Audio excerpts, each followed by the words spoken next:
One over there. Good evening, everybody. This is Huge Pop Wrestling Podcast. I'm Scott, your host. Tonight I have a guest that is a president and promoter of the SIWC promotion. They call him Mr. St. Louis, and he is the mayor of East Carondelet, the St. Clair County 911 director. In 2012, he was awarded the MWR Lifetime Achievement Award. Can we welcome to the show Mr. Herb Simmons? Welcome to the show, my friend. How you doing? Good. Thank you, Scott. I appreciate the invite, and it's always a pleasure to come on and be able to tell stories with, as I said, individuals who share the same passion that I do of professional wrestling. And your podcast is a way to keep the old school and old style of wrestling alive. I love that. Thank you so much. And I'm a big indie guy, so I can't wait to hear about your stories. And I just think the indies don't get enough credit. I got these mainstream WWE, the AEWs, but the guys in the indies, they bust their tails day in and day out, and it's just amazing the stuff that they go through. So I'm excited to hear stuff about where you've been. But I want to touch it first on the 2012, the MWR Lifetime Achievement Award. Can you talk a little bit about that and how that has helped you in your life, and how that makes you feel as a person? It's got to be rewarding.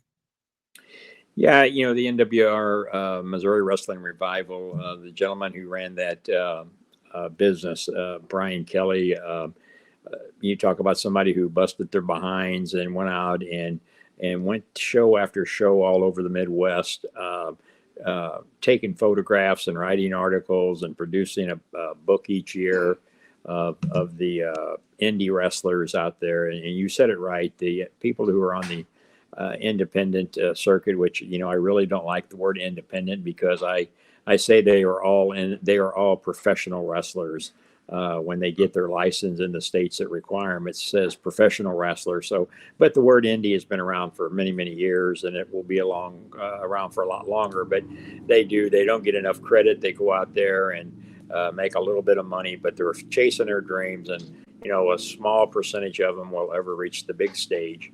But the award I got that year, it meant a lot coming from Brian, and because, like I said, he just didn't hand them out to anybody.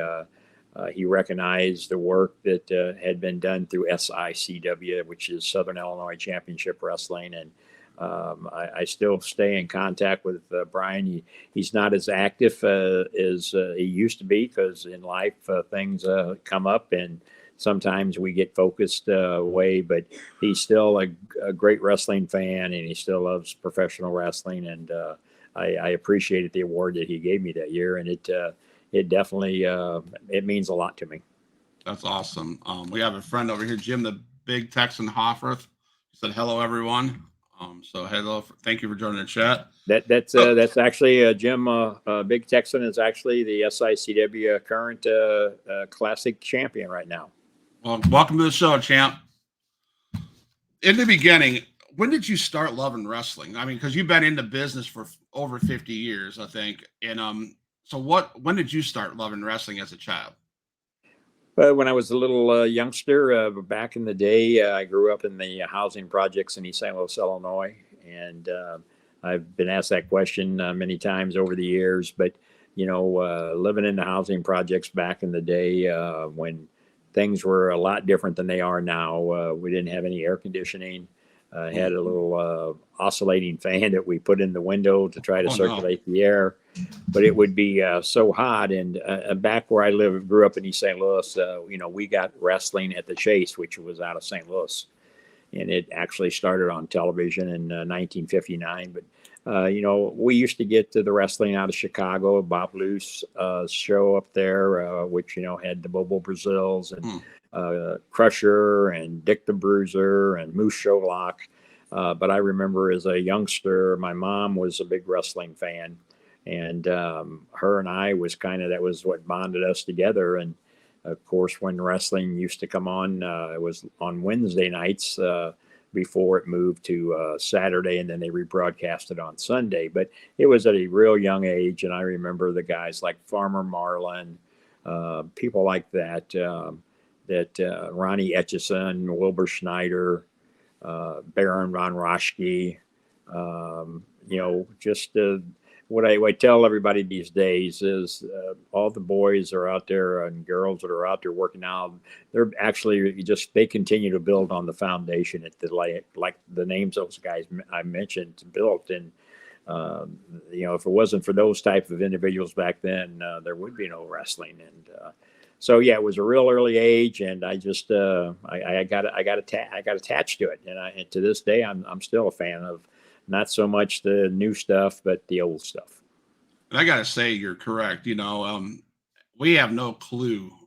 Being myself, I mean, I'm 50 some years old, and I don't know what you know as far as what the talent was. And I agree, man. They must have they laid the foundation for what we have now. And I gotta say thank you to those guys back, what they did back then, what you did back with then promoting and stuff like that. So because we really I don't think we'd have wrestling unless it was for you guys from back in the day. So I appreciate everything you guys are doing.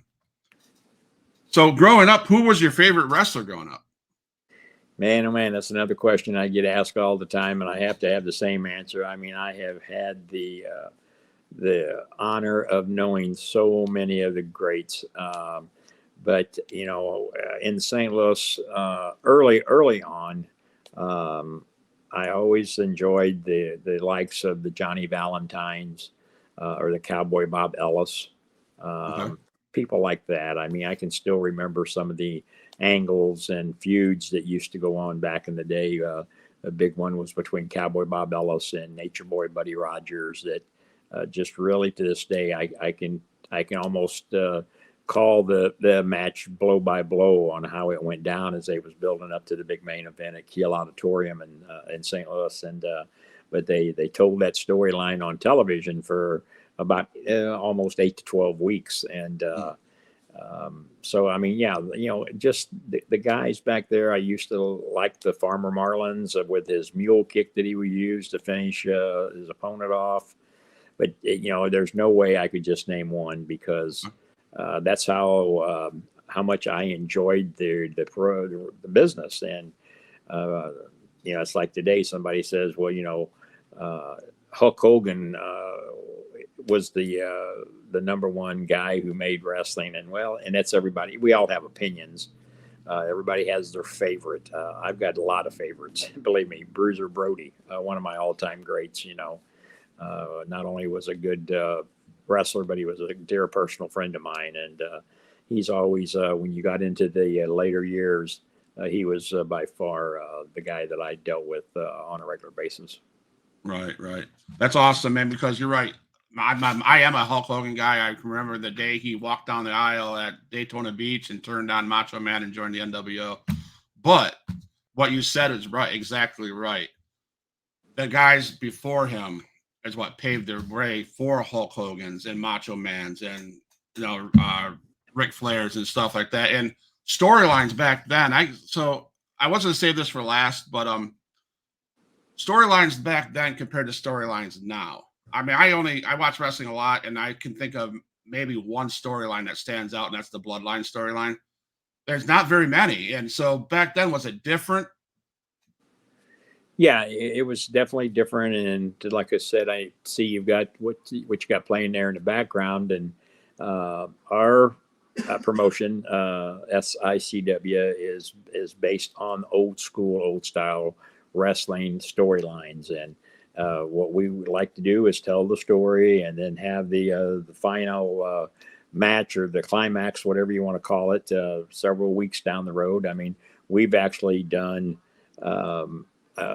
storylines and feuds that's lasted up to a year. Okay. And the fans continue to follow it. And that's what it's about. What the men and women do when they step into that SICW squared circle is to give the fans their money's worth, because without the fans and the wrestlers, there is no promotion. And I get credit all the time from people saying, "Oh, you did this, you did." Well, I'm just a small part of that. I'm not the ones out there taking the bumps, and I'm not the ones that's out there trying to make the fans happy. Sure, I can help put the cards together, but the guys that are out there really busting their butt are the ones that deserve all the credit. But I don't know. It's everybody in their own. Like you said, nowadays you can remember one storyline.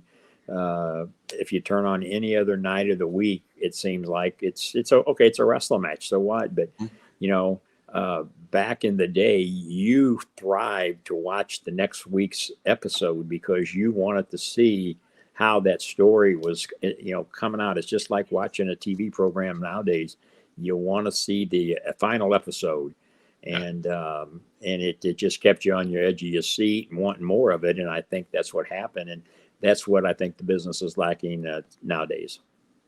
No, you're right. Because when I watched Saturday Night Live, Saturday Night Main Event, I would see like the Roddy Piper's Pit where Hogan gets his necklace ripped off, and then we didn't have TV yet until maybe 2 weeks later where we seen the next one, and that got you hyped up. So, but now we're so flooded with product that it's just watching wrestling. I guess is what you said it perfect. It's just watching wrestling.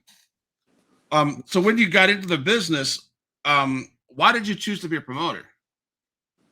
Well, the story of that is I was a young man at the right place at the right time. The president of the National Wrestling Alliance, Sam Muchnick, who was from St. Louis. The office of the National Wrestling Alliance was based in St. Louis. A young gentleman at that time, he was about 16, was 16 years old, didn't even have a driver's license. Name was Larry Matasek, who was a dear friend of mine. He actually went to work for Sam when he was 16 years old.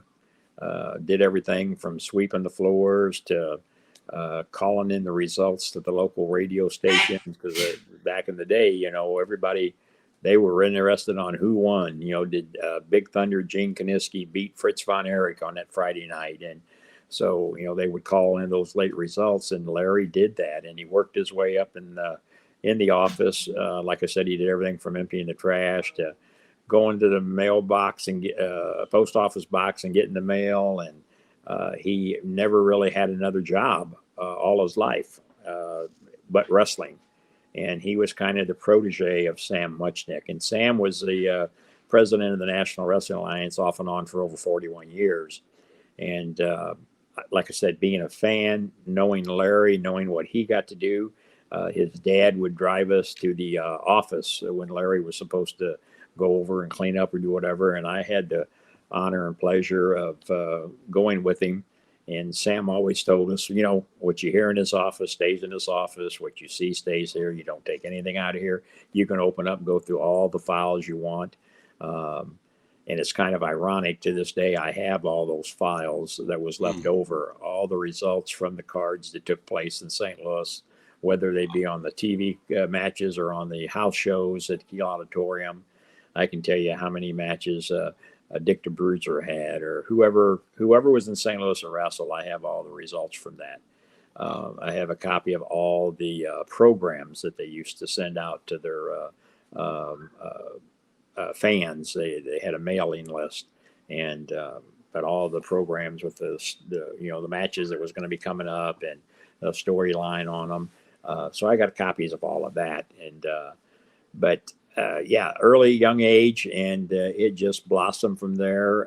The day that I really got to meet Sam, where I really got to sit and talk with him, was while we were having dinner one night. And he told me, he said, if you keep your ears shut and your mouth closed and your ears open, you'll go a long way in this business. And it was 50 years this February that I've been doing that. And like I said, got to meet all of them, got to work with many, many guys at Sam, Larry, people like Bruiser Brody introduced me to. So it's a good lesson that some of the guys should take, come in, do your job, and keep your ears open, your mouth shut. Yeah. Sometimes you think, I think that's good for everybody to pay attention to that statement sometimes. So, man, and I got to say, how often do you open those vaults to watch that old stuff? Every chance I get. It's I stay pretty busy, pretty active with my day job. But when I get in those right now we stay pretty busy with shows. We do a lot of work with nonprofit organizations, whether it be fire departments, Legion halls, KC halls, whatever it may be. Um, that's what we've done for many, many years, help them raise funds. So what we try to do is help as many of them out, and year after year we go back and help them. But on a weekend, if I'm sitting around, I'll pull out a tape and throw one in. Or I've had a lot of them uh, transformed over into DVDs to try to preserve them. I have all the I won't say all. I'll say 90% of the footage from the St. Louis wrestling at the Chase. And then recently, I just acquired the library of Dick the Bruiser TV. Those are still on the TV reels, and so I'm in the process of slowly getting them downloaded, and have got a couple of them done, and using some of that footage on our TV show that we do every Sunday night. We add in an old classic from St. Louis along with the new stuff, and if you watch more of our Sunday night show, you'll see how we put that in there, and kind of mixes the old with the new.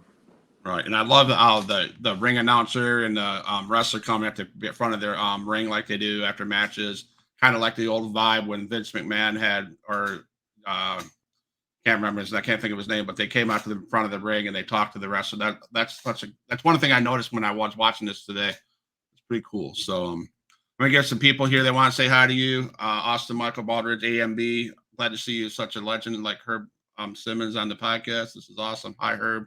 Hope you're doing well. Hello, Austin. I appreciate the kind words. SICW is the place to be. Tyler Cooley, he's a cool one. Tyler is a good SICW fan, and we appreciate everything Tyler does for us. Absolutely. Thank you guys for coming into the chat. Sit back for a good hour of talk wrestling. So November 2021, you received the Bruiser Brody Achievement Award as well. What can you tell us about that award? Well, as I said, Bruiser Brody was a dear friend. In fact, back in 1988, the weekend before he got murdered in Puerto Rico, he was with us in Cahokia, Illinois. We had done a lot of work together over the years. Through Larry and Sam, they'd introduced me to Bruiser Brody. Frank Goodish was his real name. He taught me a lot about the business. He taught me a lot about how to negotiate with the wrestlers, because he was known to be a tough negotiator. And he basically told me that you got to stand your ground, plant your feet in the concrete, and they may turn you down the first time, but the more shows you produce, the more talent you bring in, the more these guys will sit back and say, whoa, man, Herb Simmons and SICW has this going on. And I got to say, I didn't have a lot of guys when I called them didn't turn me down, because of when I mentioned Bruiser Brody's name and Larry Matisek and Sam Muchnick. Not just one foot got in the door, both of them got in the door.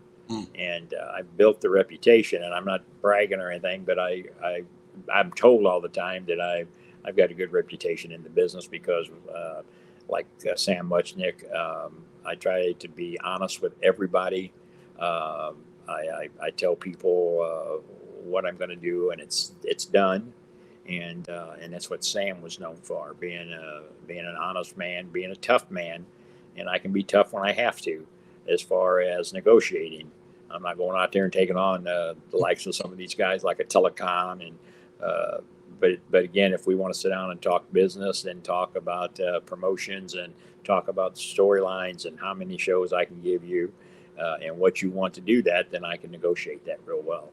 And that award, and right there behind me, I don't know if you can see, there's a big picture of Bruiser Brody. Yeah.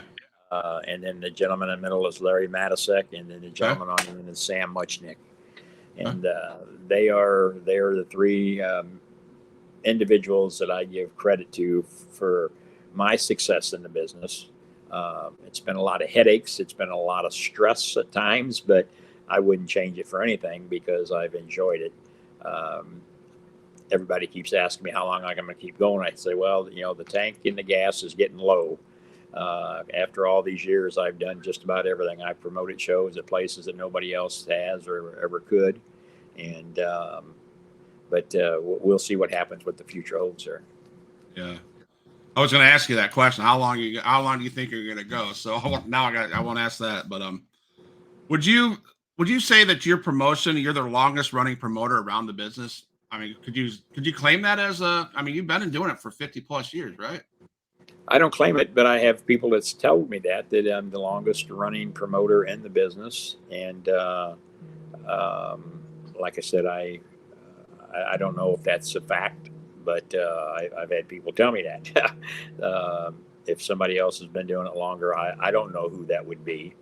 Right.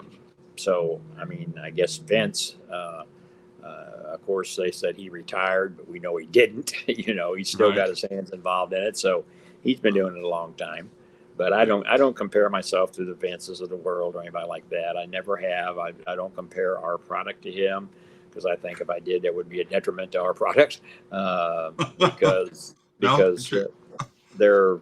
I mean, we have good die-hard fans that still love the old school, old style wrestling. Right.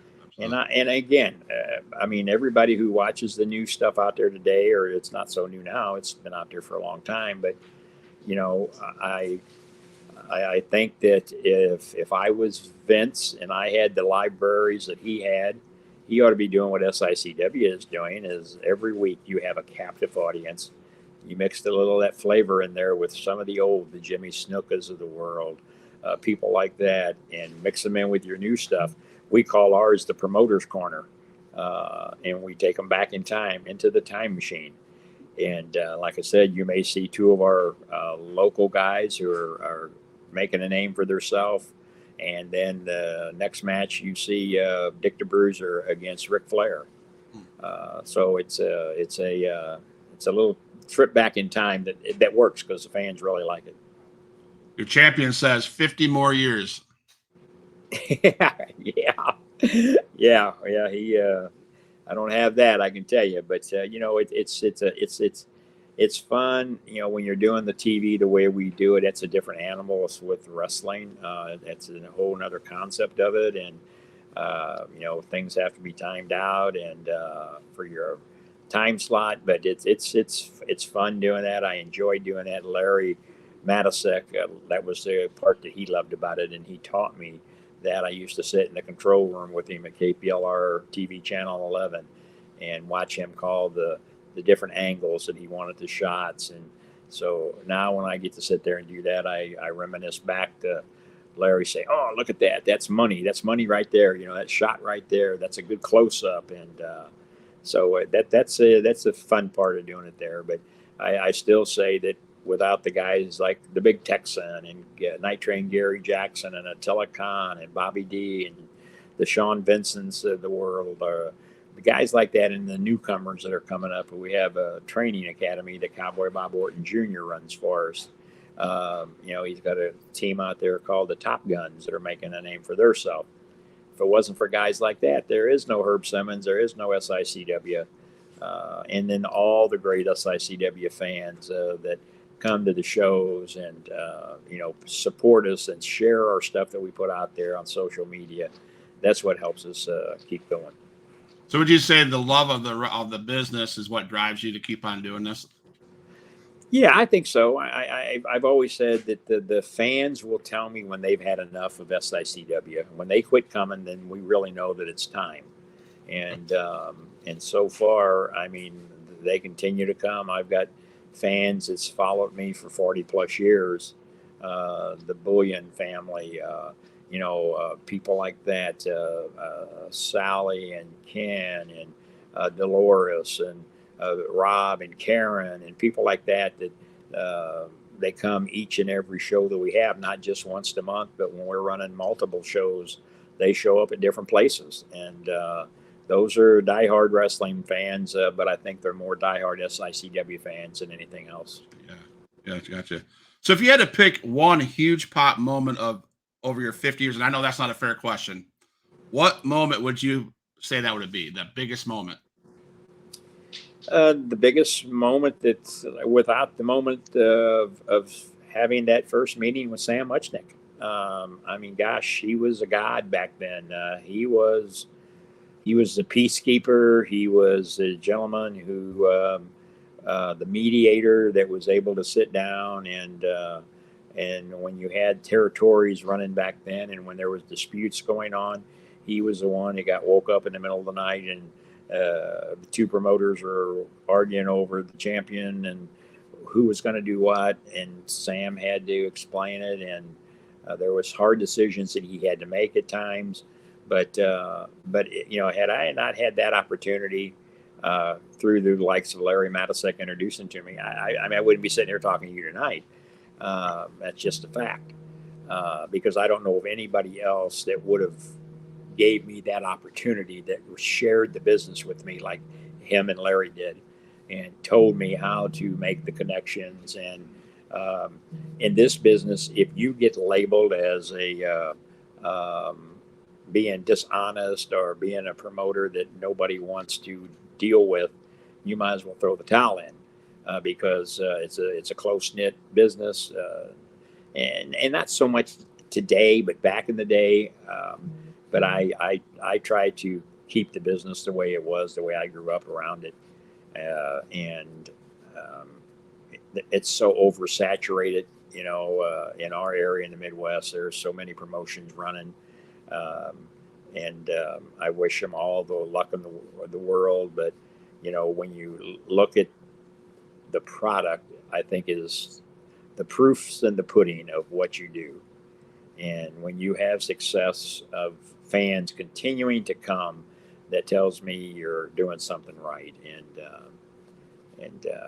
But I would say that, yeah, that first meeting with Sam was what got me where I'm at today. Your champion says, wrestling at the MAC, we will also be going back to the ballroom where the wrestling at the Chase was held. Can't wait to hear stories about the Chase.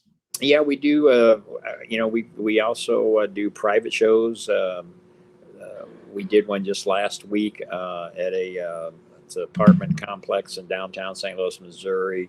A real nice, classy place. They did it for the residents. It was right at poolside outside. It was great. We'll have some pictures of that coming up on the show this Sunday night. But the MAC that he's talking about is the Missouri Athletic Club. We've been there 3 years in a row now, I think. And this year we're taking Jake the Snake Robertson with us, Hacksaw Jim Duggan, and the Mouth of the South Jimmy Hart's coming back with us. And then in October we'll be going back to the Chase Park Plaza Hotel, where wrestling at the Chase first started in 1959. We've got a private show there, and already we got Bret the Hitman Hart will be with us, and Jimmy Hart will be on that card. Nice. And those are private shows. Unfortunately, they're organizations that raise money for good charity causes, and so they've asked us, which I feel it's an honor for them to ask SICW to be the ones that are that's going to host it. 100%. That has to be an honor, because I mean, you're in this St. Louis area.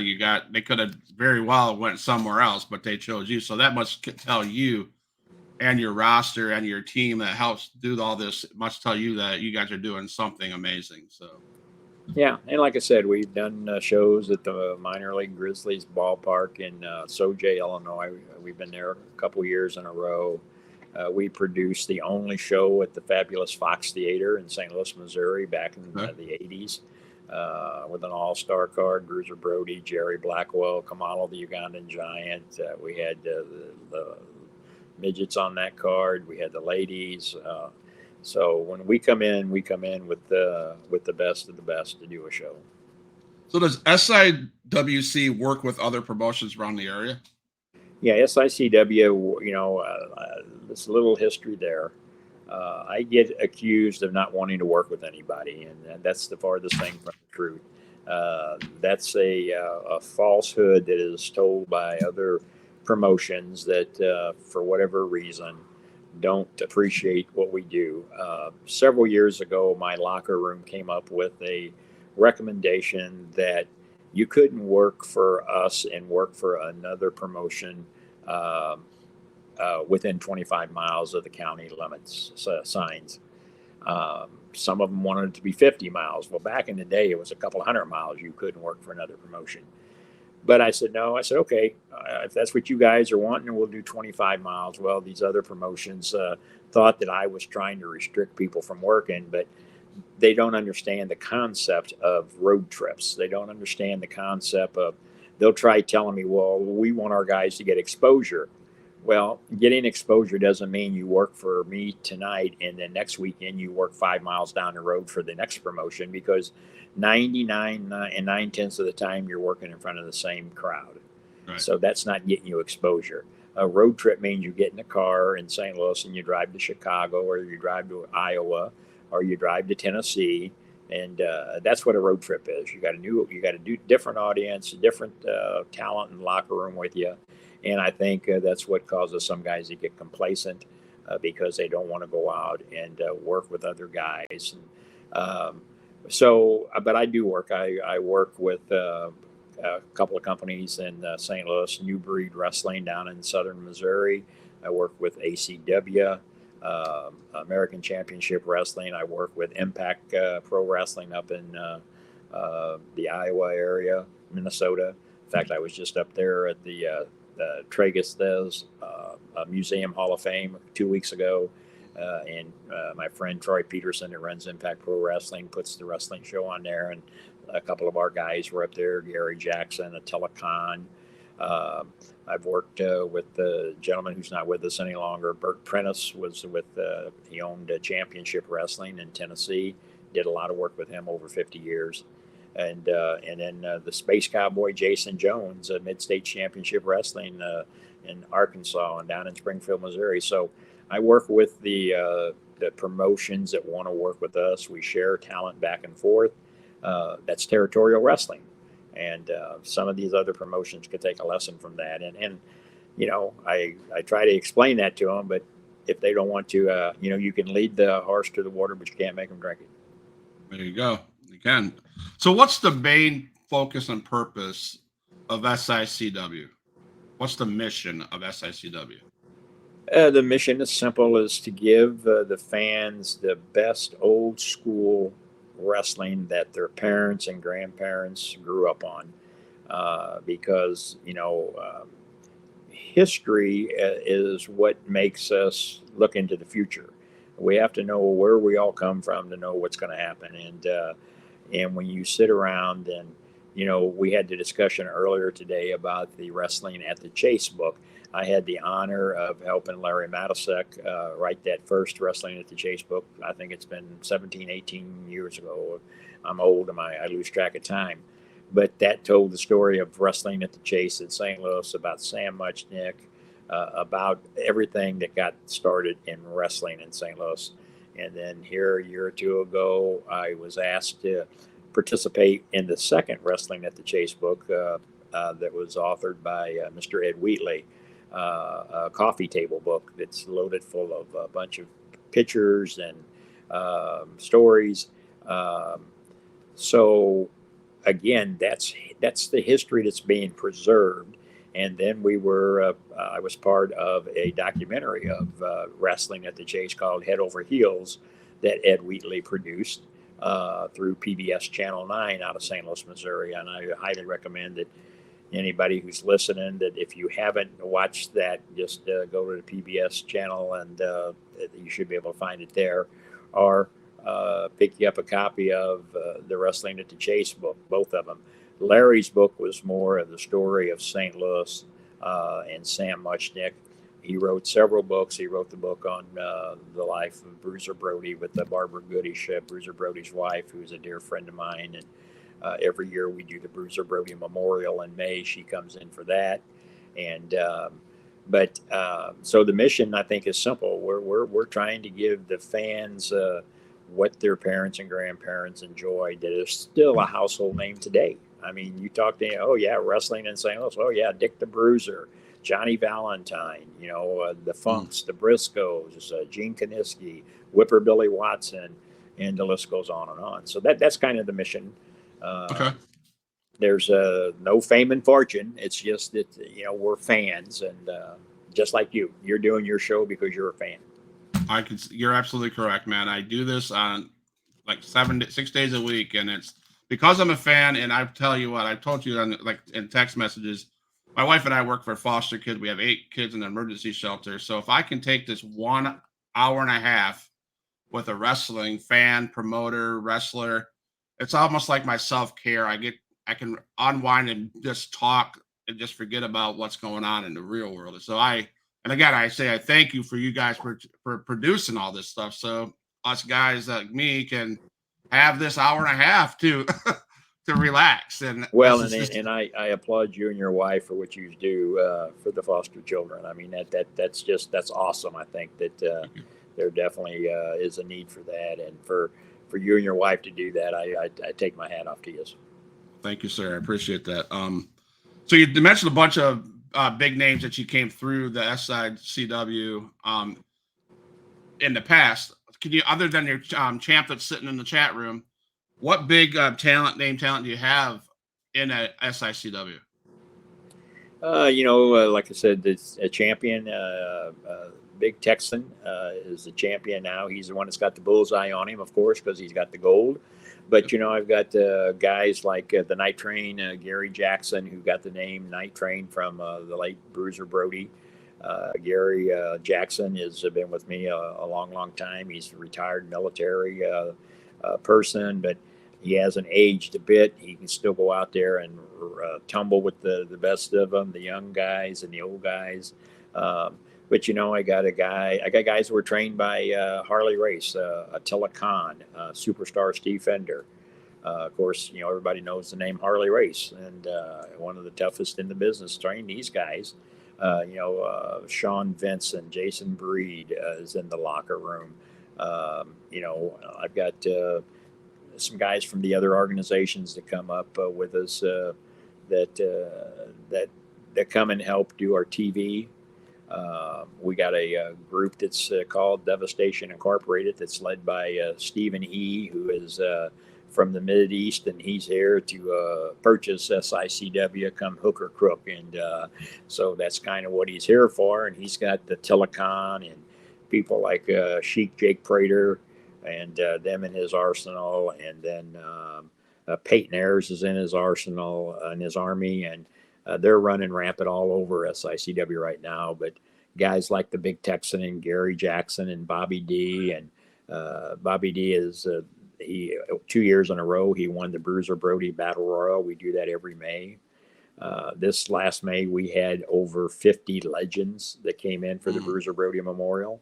And the big $64,000 question. Everybody, I get a call every day from somebody or a text message or an email wanting to know if we're going to have a SICW Fan Fest #2 because there'd never been one in St. Louis before.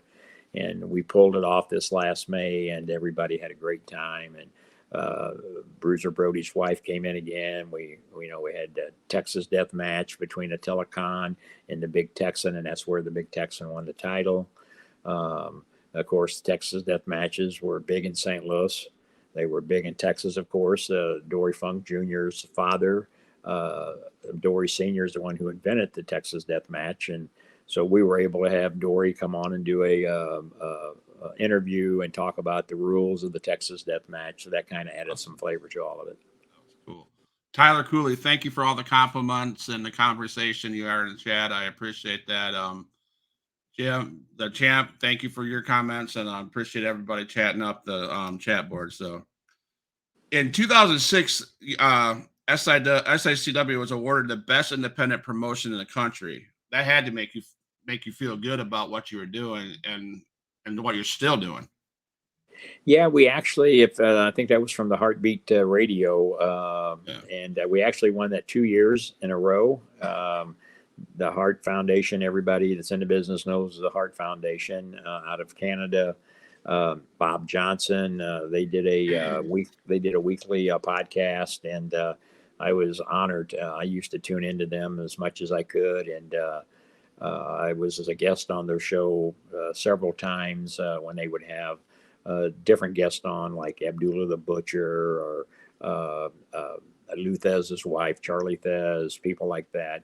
And they'd always have me come on to talk about the St. Louis deal. And I'll never forget the night they called me and said, "Hey, you were voted the top promotion that year by the fans. Which, yeah, it was great. It was a great accolade, and of course, I share that with all of our locker room and our fans because, like, as I said early on this program, I'm just a little spoke in the wheel that gets to say I'm the promoter, but without the fans and the workers, and then the groups out there like the Heartbeat Radio program.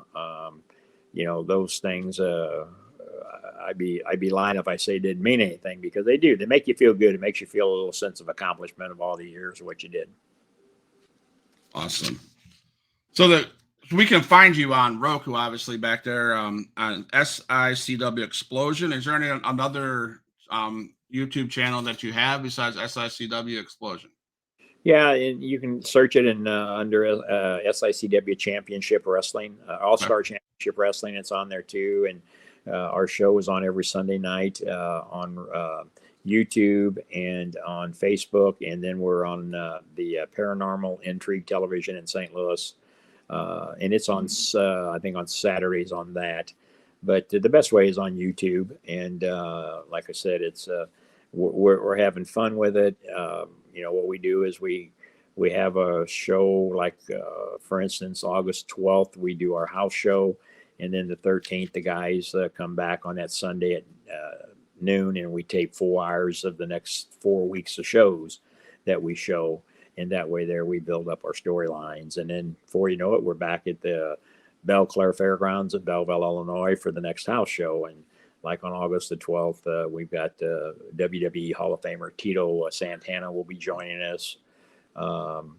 We've had Tony Atlas, Cowboy Bob Orton.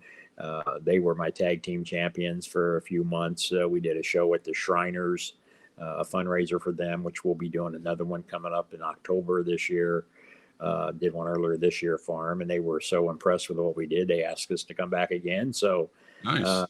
And that's what we, as I said, you're doing something right when you do repeat business, and because there's so much business out there, promotions that these organizations can call people, and I have them. I'll be honest, they call me and say, well, we talked to so and so, and we checked them out, and then we checked you out, and again, everybody does their own thing, and everybody's doing the best they can do and what they can try to do. But I think professionally, we do it the old school way.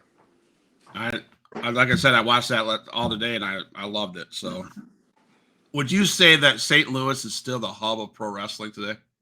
Oh, it always will be. I say that, and I'll say that until, in fact, that will probably be put inside of my coffin because I believe that. I believe that Sam built that. I believe he left it in the hands of Larry for a short time when he had his promotion.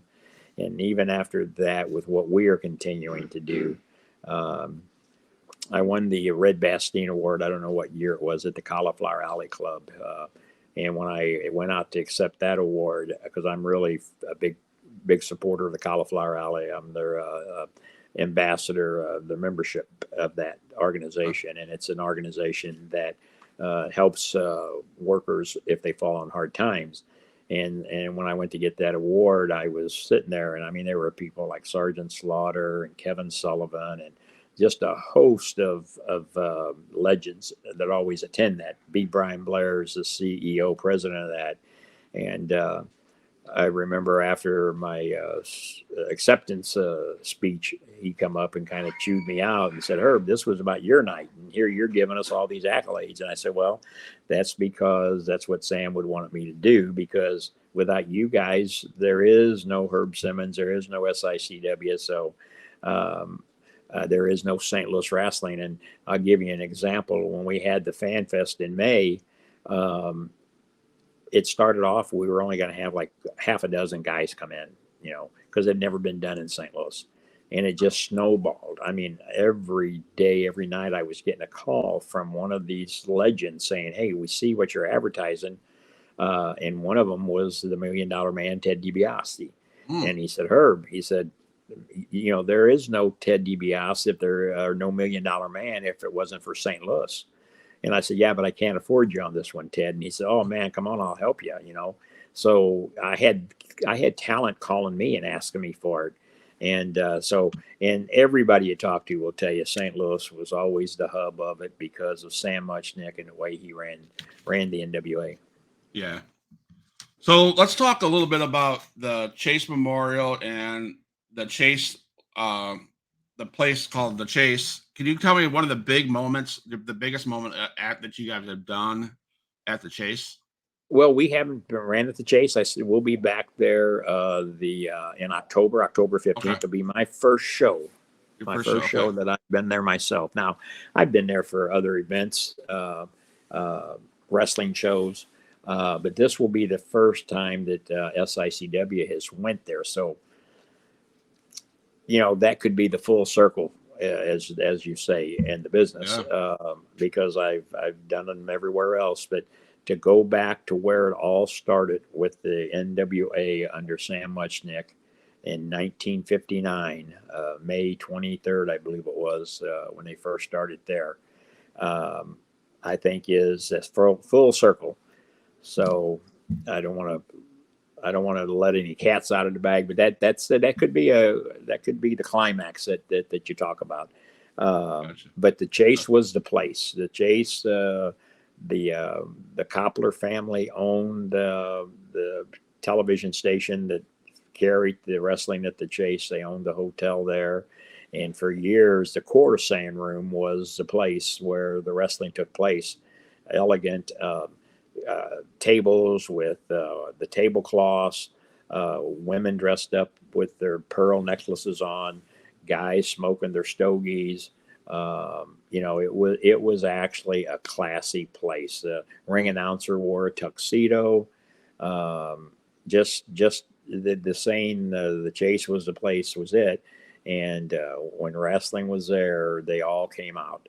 And then when color TV started coming into play, the cameras cost so much money at that time, and moving them back and forth, they were taking a chance of damaging them. So they had the TV studio right behind the wall of the Coruscant room. So then they moved into the TV studio, and that's where it became the studio audience, kind of similar to what we do on ours.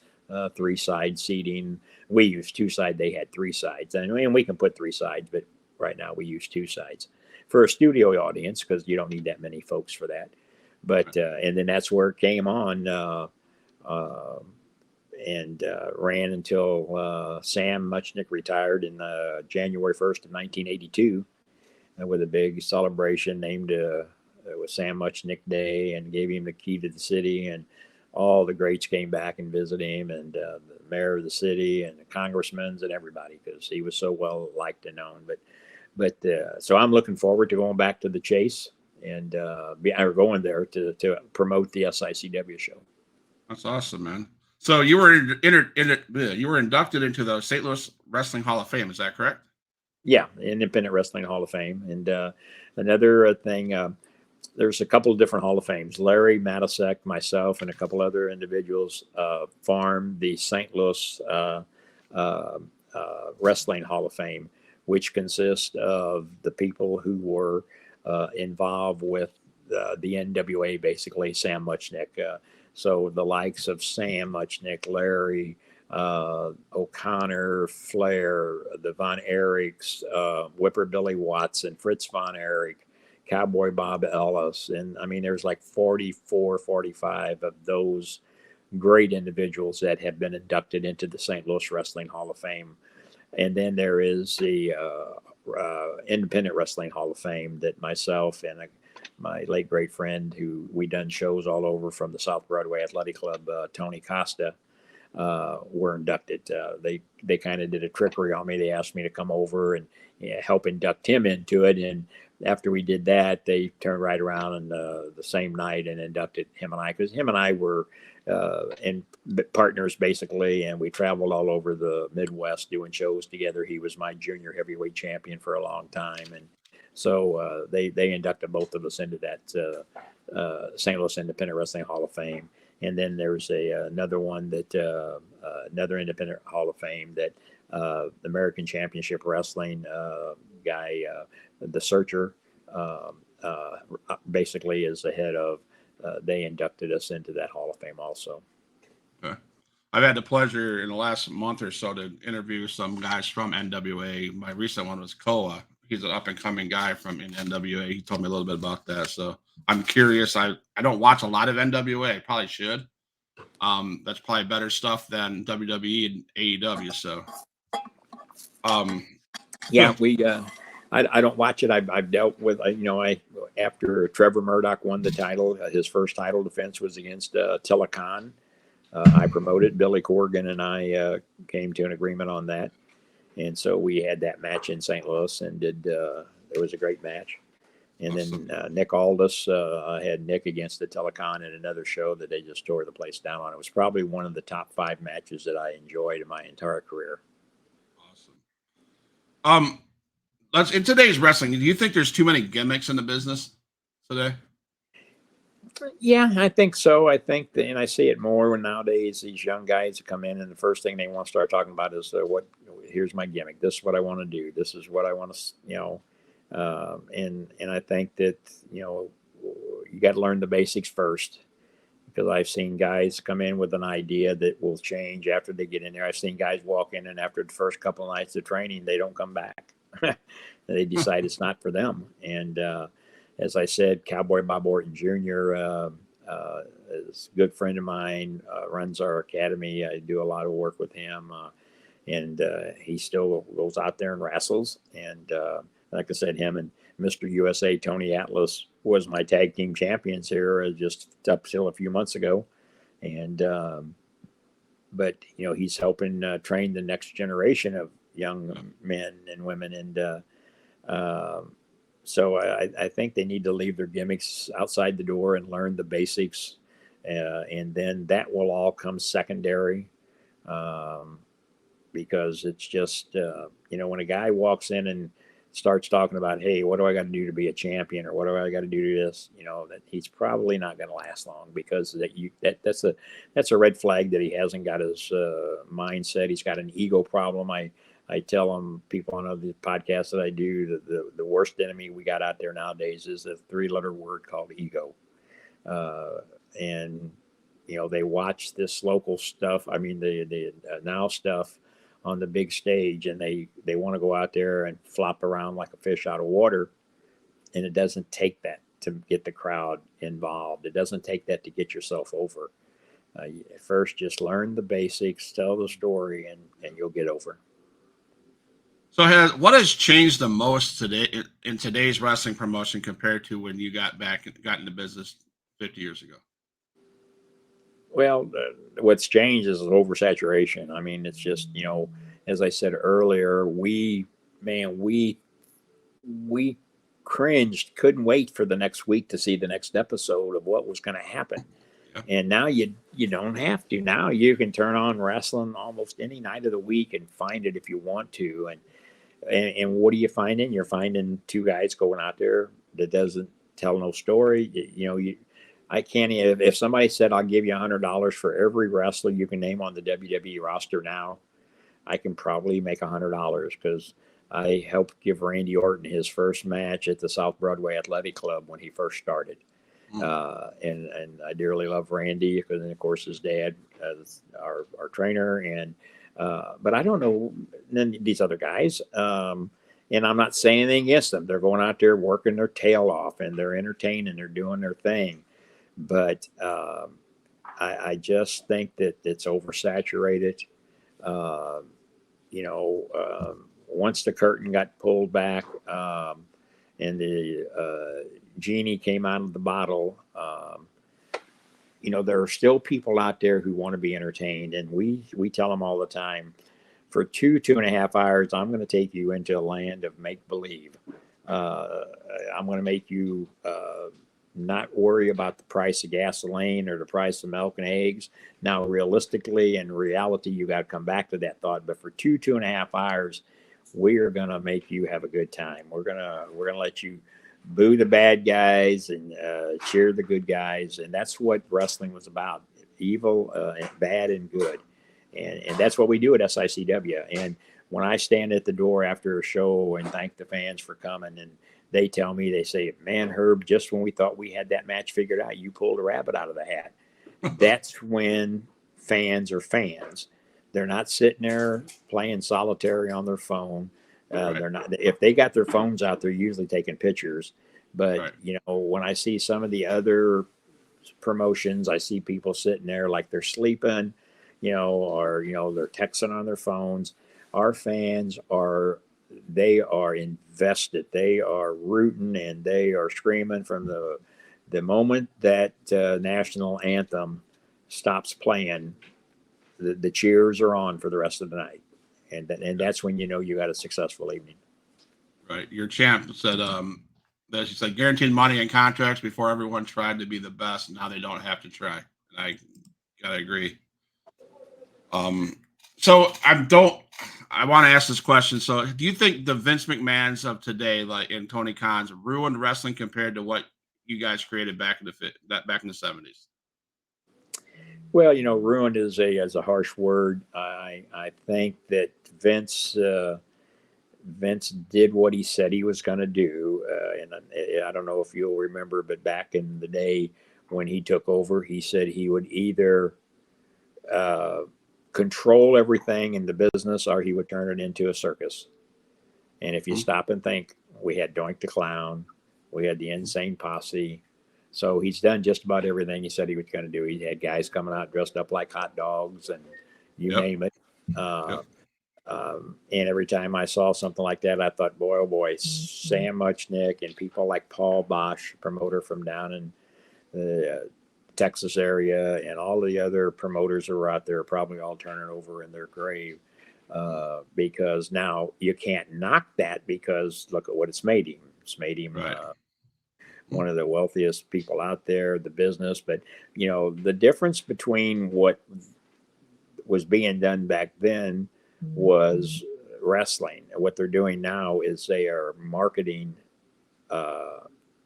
toys and games and everything like that. So they're not making the money in the wrestling, they're making the money on the marketing side of it.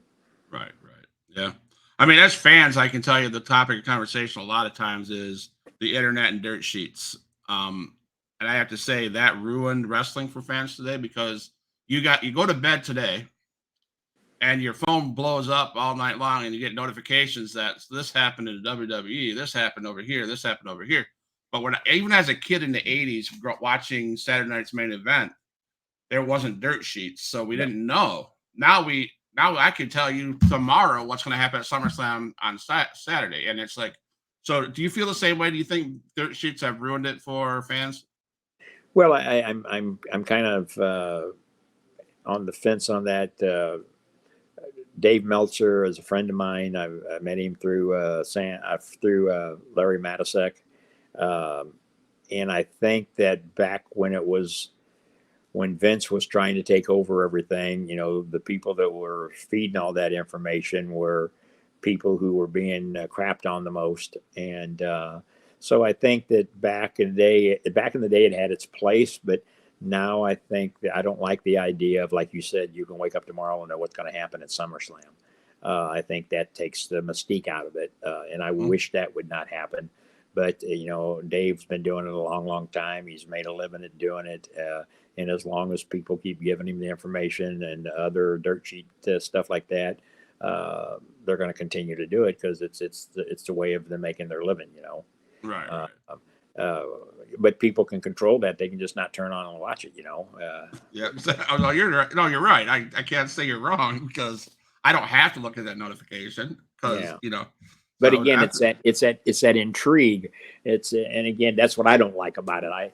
I don't want to know. I mean, I just when I used to do the television work over at South Broadway Athletic Club for my friend, for his show he put on there every month, he'd call me and start to tell me. I said, I don't want to know, because I'm sitting there doing the color, the play-by-play. I want to have that. I want to experience that excitement also. And I think it comes across better as a commentator that, oh my gosh, this just happened. If you tell me ahead of time, then I'm kind of like, oh, okay, yeah, this is what's happening. Yeah. Oh, you're right. Absolutely. Yeah. Absolutely. What's your thoughts on Jim Cornette? Have you had any Love him, love him, love him? love Okay. him. Great guy. I talked to him quite a bit, and he's got the only other set of the full programs that I've got. But and I know he takes a lot of bashing, but I'm going to tell you, he's a man of many words, and he he. I mean, I've had him in, and he's done shows for me. He doesn't do a lot of traveling anymore, but because he don't like to fly, of course. But I I listen to his shows whenever I get a chance, and yeah, he gets a little tough on people, but he's a guy that's been in the business, that's been treated wrong over the years, and there's a lot of the guys out there that have got an axe to grind with promoters of the past and the present, and I can't fault them for that because back in the day, these guys back then the guys didn't have jets flying around, and they were road trips. They were going 200-300 miles from one town to another, and then you get there, and the money's not right, and we'll catch you the next time down the road, and so it left a bad taste in a lot of their mouths, and that's one of the lessons I learned. If I tell you I need you to come in and this is what I'm going to pay you, it's there when you get here. Yeah. No, I love Jim Cornette, so it's good. Do you feel training schools have changed over the years? Have they become softer, or do you think they're not teaching the right things that they used to teach? Well, that's funny you bring that up because back in the day there were no training schools. Okay. There were guys out there that got thrown in. They'd show up at a place at a promotion, and a guy would throw them in there, and back then they called them jobbers, and today we call them enhancement workers. Right. But there wasn't a lot of training schools back there. A guy like Dr. D. David Schultz, if you ever talk to him, he'll tell you his training school basically was a guy that just beat the crap out of him for about 7 days in a row, trying to break him not to come back. And he came back every day, but he went home every night sore and hardly able to get out of the car. Um, but the schools, since training schools have become more prevalent, I think that they have lost the concept of the basics. The simple takedowns. The arm drags, and again, it's what our people, our senior guys under Bob Orton, they teach. Get your cardio. Try to work that the best, because without the cardio, you're not going to go long. And then if you follow the regiment that they have, it all comes together at the end. And we've turned out some guys that, are they ever going to be on the big stage? Again, we tell them from the first day, don't quit your day job. If you think you're going to come in here and be the next Vince McMahon a superstar, the odds of that is zero. People like, and I've had guys like Gary Jackson. Gary Jackson has worked for the WWF. Attila Khan's worked for him. I had a guy was my champion for many years, great friend of mine, Ron Powers, worked for them in the WCW. So I mean, guys that have been with SICW have went on to be on the main stage, whether it be in dark matches or being the jobber. But I've always said, without good enhancement workers, or jobbers as they called them back then, there is no stars. Hulk Hogan had to have somebody to beat up. Stone Cold had to have somebody to beat up to get him into those main events. So Right. back in the day, guys like Mike George, guys like Roger Kirby, Bulldog Bob Brown, people like that, they all went out there and did their job, and they got paid to do it, and they made a living out of doing it. Can you explain to the fans, us and myself, what was your thought process of bringing old school feel to today's industry and today's SICW promotion? Well, as I've alluded to, I think that you have to know what where wrestling came from, and where we want it to be today, and even moving forward. And if we don't have that old school still being shown today or done today, then we lose all of that. And I think that, yes, there's a percentage of the fans out there that turn on and watch Monday Night Raw, and they watch Tuesday night this, and Wednesday night that, and Thursday night this, and Friday night that. But what are they watching? They're watching everything that is, like I said, basically high spots. You can't keep up with it. Half the time, you don't know where they're going, what the angles are they're shooting. But I Right. guarantee you, if you look at an SICW show on a Sunday night on YouTube or on Facebook or on Paranormal TV or on Roku, if you watch the first episode of it, you're going to say, wait a minute, let me watch the second episode here. And the second episode will further tell the story. And then it's like getting hooked. It's like, man, I gotta watch the third episode, and because the storylines continue to unfold. Right. And I think that's what is definitely lacking now in our business. The big Texan, the gentleman who's been on there with us tonight, will tell you his storyline and his feud that went against the Telecom went for several months before he finally got a title shot. Just about the time he was reaching out for that carrot that was dangling, it got ripped away from him because of outside interference or something like that. And but finally, it come down to where it was a match that they were in, and his side won, and he got to pick the stipulation of the match, and he picked the Texas Death Match. So the fans were like, "Whoa, wow, this is great!" But that Yeah. was over a several months period. It wasn't just like you tuned in tonight, and then next month, oh, he's got a title shot. Well, that happens on TV all the time. But the SICW fans gets the benefit of following that storyline all the way. The wrestlers get hurt more frequently doing those hot spots on and flippy flop. Well, and I that's mean, a question, and that's a question I get asked. If go back in history, will tell you injuries back in the day were far less than what they are now. And people just say, gonna "Oh, say, well, yeah, but they didn't wrestle as much." What do you? I said, "What are you talking about? Those guys not only wrestled, they were wrestling 7 nights a week a lot of times, right. traveling from town to town." But they weren't getting in there. They knew what they were doing. They weren't doing. If you look at some of the old tapes, you'll see the ropes how they were.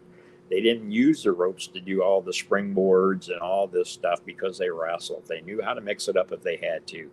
I guarantee you, we had a little training thing and had a little appreciation night for the guys here a couple of months ago, and it was one night of the training and had a little pot lunch. And they sat there and watched some matches that had Don Morocco in it, and I think Killer Kowalski. And you could count the times they hit the ropes. The rest of it was, yeah, it was tough. It was punches were good, but they weren't up jumping off and doing hermacratas or whatever they called it and all that crap. Yeah. It was just good old school wrestling, and the crowd was into it. Mm-hmm. And I think that's what people enjoy. And then they enjoy the unknown. Uh, there for many years, you could tell who was going to win a match by who came out first. you know, uh, and I guarantee you, at SICW, we pull the rabbit out of the hat and we do some tricks. Yeah.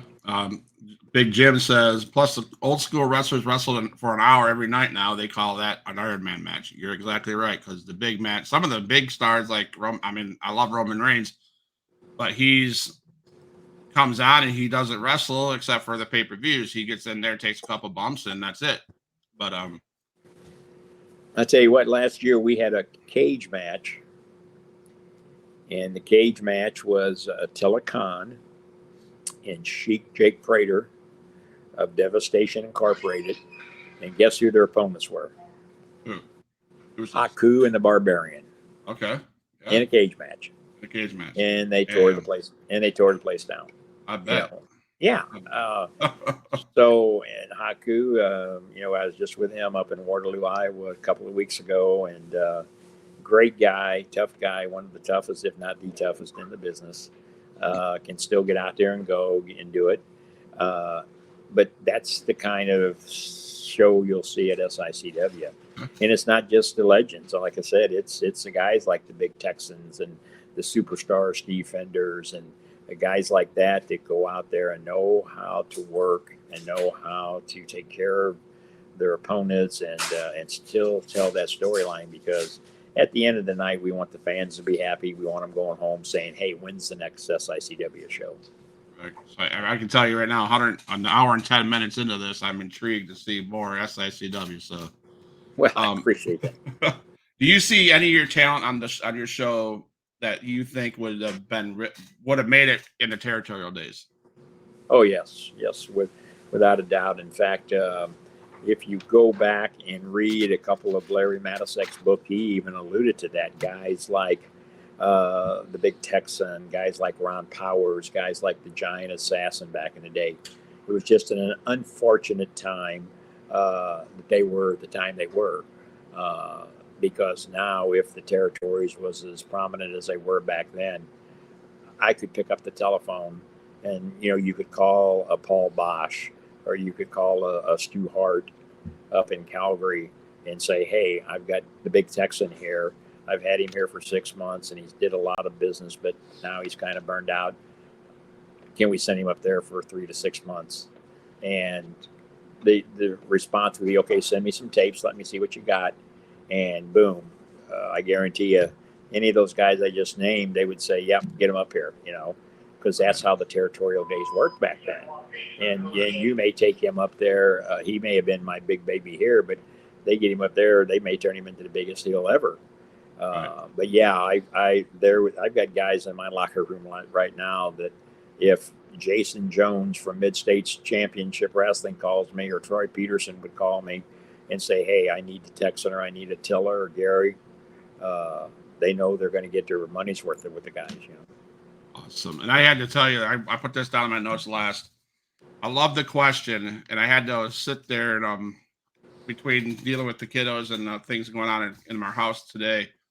The thing I was watching was, where was Kevin Von Erich born? And I had to fast forward and had to clip it out to find out that he was born in Belleville, Illinois, St. Elizabeth Hospital. So I had to. Yep. That was pretty cool to hear that. So, Mr. Simmons, where can we get the book? One of the two books. Where could I go find that book? Is it on Amazon? Could I go? Yeah, Amazon. Amazon will have either one of them. Like I said, Larry's. If you search Larry Matasek's name, you'll see all the books that he's written. Okay. And up on his, when he passed away, he was on his last book he was working on. He had all but one chapter done. I have the entire transcript of every chapter, but the last one it didn't finish. And someday his wife and I keep saying that we're going to finish that last chapter, because we know what he wanted to put in that, but we just have not brought ourselves to do that. And that book was going to be the difference between Sam Muchnick and Vince McMahon, because Larry Matasek, worked for Sam Muchnick for 10 years after his business shut down, and which was the 10 most dreadful years of his life, he would say. But then all the other years with Sam was, a walk in the park for him.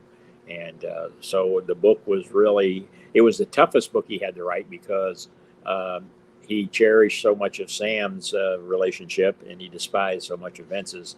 And I told him, I said, "You have made that so abundantly known to fans over the years. You gotta," and all the other books were, straightforward, honest, factual. And I said, you got to be fair in this one.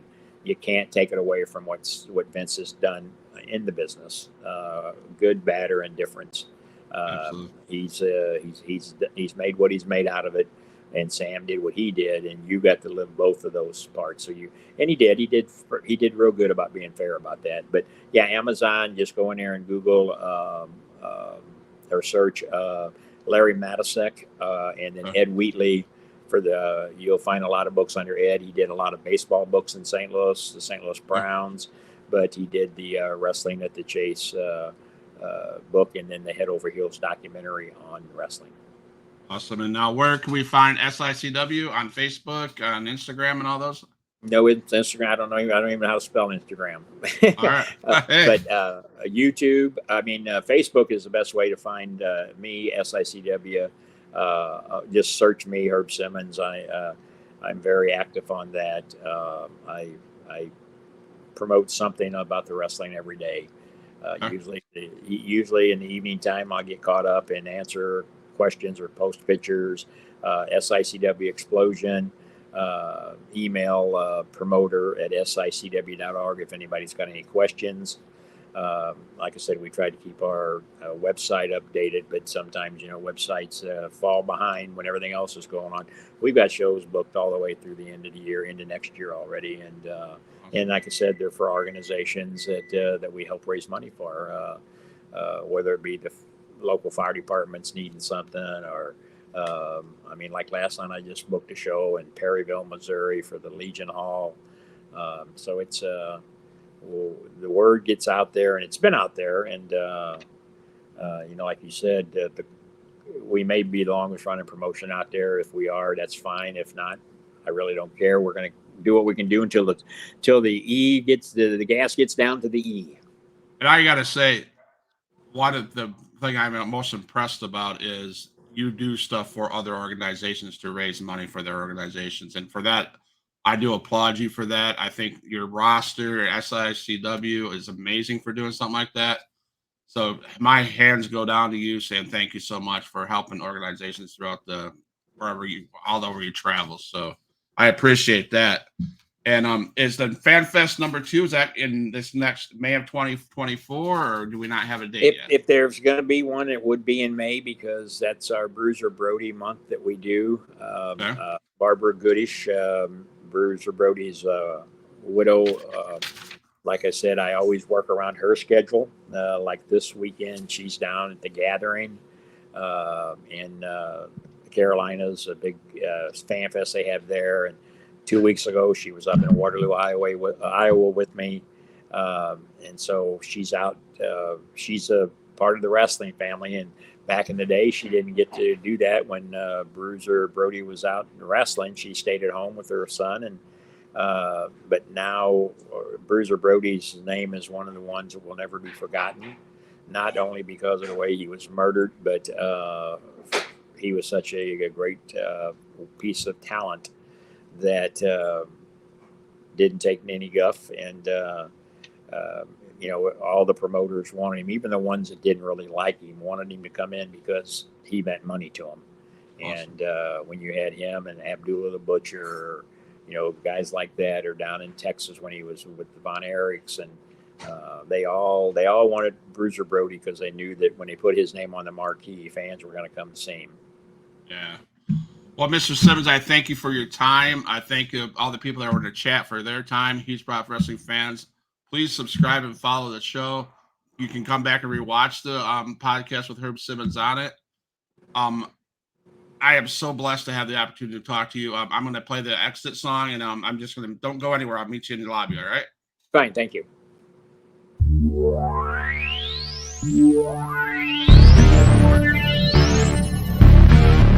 Extreme.